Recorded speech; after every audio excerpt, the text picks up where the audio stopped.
I'm Cheryl Cook with I Love Homes here at RE/MAX Nova in Halifax, Nova Scotia. I'm a realtor and I'm going to explain to you today the 6 basic steps in buying a home. This can be a really useful thing for first-time home buyers to review, but also if you have a home that you're thinking of selling and buying another one, it's not something you do all the time, so it's very easy to forget some of these steps. So let's begin with step 1. Pre-approval. Now, this doesn't mean you've gone to a website and you've filled in some numbers and you've got a bit of information about what you might be approved for.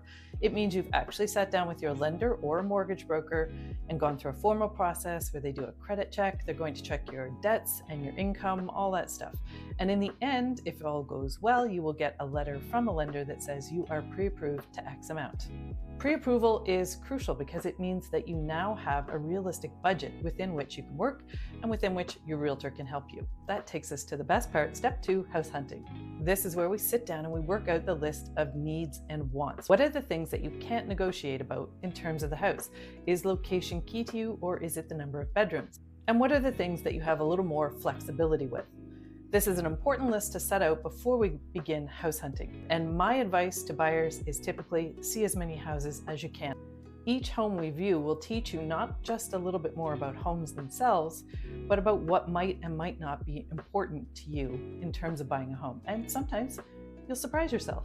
Then we get to step 3, making an offer. Now, the strategy that we sit down and work out for the offer you want to make depends on a lot of things, but most importantly on whether or not you're competing with other buyers for that property, or are you the only person making an offer.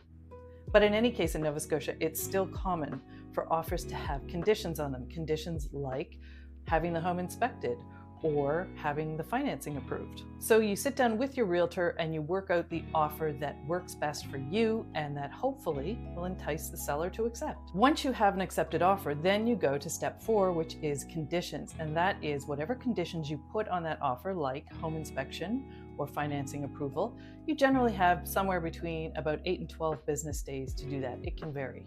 So we get the home inspected, we get the report on that, any negotiations we have to do as a result of that. You work with your lender to get the final financing approval.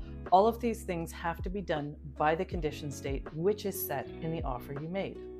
And once the conditions are met and everyone's happy, then we reach step 5, firm up. And that is where the deal goes firm and the sold sign goes up on the property. But you still don't move in. You have to wait until the closing date, and that date was also set out in the offer that you made. It's pretty common in Nova Scotia for closings to be at least 30 days. They can go longer than that and they can be shorter than that. And that's all sort of worked out in terms of what the seller was looking for and what the buyer can manage. And again, it's in that offer you made. So that takes us to step 6, the actual closing day. Now, before the closing happens, the buyers and the agent will go to the home and do a walkthrough, usually in the morning. And that makes sure that we can check that everything is as it should be and everything is working as it should be. And once we've confirmed that, then we call the lawyers and the lawyers begin the process of closing.